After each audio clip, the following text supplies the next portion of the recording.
पाकिस्तान और श्रीलंका के बीच खेला गया मुकाबला वास्तव में बेहद रोंगटे खड़े कर देने वाला रहा। अंतिम गेंद तक यह मुकाबला गया और कोई नहीं जानता था कि आखिर किसके पक्ष में यह मुकाबला जाएगा, लेकिन शायद किस्मत के चलते श्रीलंका की झोली में यह मुकाबला गया, जिसके बाद पाकिस्तानी दिग्गजों ने अपनी जुबान खोली है।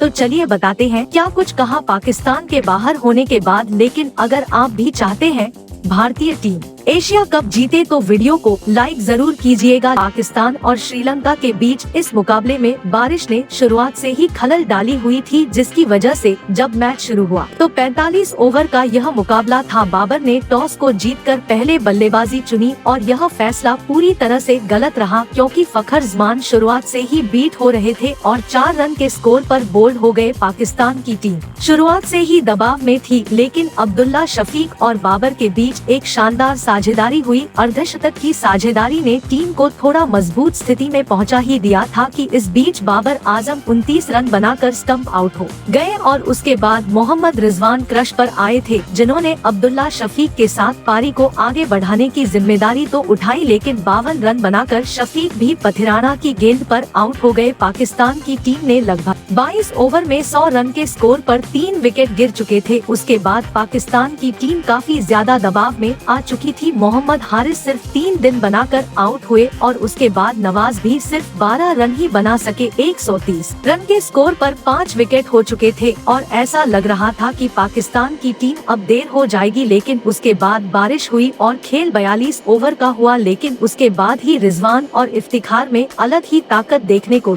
मिली। दोनों बल्लेबाज बड़े शॉट खेलने में विश्वास करने लगे। दोनों ने अपना गियर चेंज कर और रिजवान ने 51 गेंद में 52 रन पर बल्लेबाजी कर रहे थे। सिर्फ 35 ओवर में 184 रन तक पाकिस्तान की टीम पहुंच चुकी थी और इफ्तिखार भी बड़ी हिट लग रहे थे। दोनों बल्लेबाज क्रीज पर सेट हो चुके थे, लेकिन आपको बता दें कि दबाव श्रीलंका की टीम के ऊपर था। अंत में रिजवान ने 73 गेंद में 87 रनों की पारी खेली और 47 रन इफ्तिखार ने भी बनाया और पाकिस्तान की टीम 42 ओवर में 252 तक पहुंच गई। लेकिन श्रीलंका की टीम अलग ही रेड से मैदान पर उतरी थी। शुरुआत से ही उन्होंने तेज शुरुआत करी, हालांकि कुशल परेरा रन आउट हो गए 17 रन बनाकर, लेकिन पथुम निसानका और मेंडिस के बीच साझेदारी हो गई। दोनों ने टीम का स्कोर 77 रन तक पहुंचा दिया। उसके बाद शादाब खान ने सफलता दिलाई, लेकिन सदीरा और मेंडिस के बीच शतकीय साझेदारी हुई। लगभग इसी साझेदारी ने पाकिस्तान की जीत को छीन लिया था। बता दें कि इफ्तिखार ने 48 रन के स्कोर पर स्टंप आउट कर दिया सदीरा को, लेकिन मेंडिस शक की तरफ बढ़ रहे थे और सिर्फ 54 गेंद में 56 रन की जरूरत थी। असलंका ने उनके साथ दिया, लेकिन उसके बाद इफ्तिखार अहमद ने मुकाबले में जान फूंकी। उन्होंने एक के बाद एक विकेट निकाले। बता दे कि 5 विकेट गिर चुके थे और 4 ओवर में 28 रन की जरूरत थी, लेकिन यहां से शाहीन अफरीदी और जमान खान ने गेंदबाजी के मोर्चे को संभाला। 2 ओवर में जीत के लिए 12 रन की जरूरत थी। शाहीन अफरीदी ने 41वें ओवर में सिर्फ 4 रन दिए और 2 लगातार विकेट निकालकर मुकाबले को रोमांचक बना दिया। श्रीलंका के साथ विकेट गिर चुके थे और मुकाबला पाकिस्तान की झोली में जा रहा था, लेकिन असलंका अभी भी क्रीज पर थे। अंतिम ओवर में और भी ज्यादा रोमांचक मुकाबला हो गया। 2 गेंद मैच रंजीत के लिए चाहिए थे, लेकिन 5वीं गेंद पर बल्ले का किनारा लगाते हुए पीछे की दिशा में चौका चला गया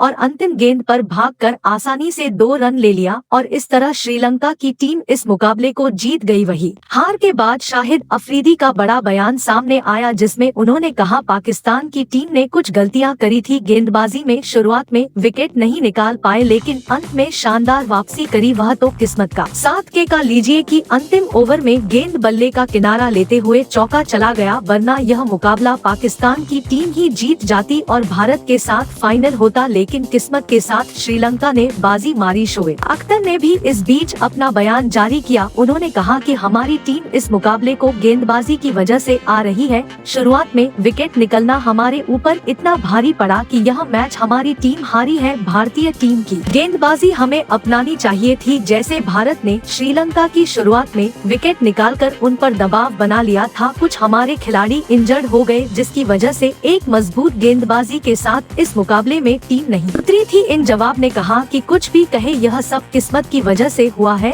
शायद ऊपर वाले को पाकिस्तान की टीम को अंदर पहुंचना ही नहीं था, क्योंकि पहले हमारे मजबूत गेंदबाज इंजर्ड हो गए और उसके बाद बल्लेबाज बल्लेबाज के पक्ष में फैसला रहा। गेंद बल्ले का किनारा लेते हुए चौक चला गया, वरना पाकिस्तान की टीम इस मुकाबले को लगभग 90% जीत गई थी। इस तरह से पाकिस्तान दिग्गजों ने अपनी बात कही, लेकिन आप सभी को क्या लगता है पाकिस्तान की टीम किस वजह से हारी? कमेंट सेक्शन में बताइएगा।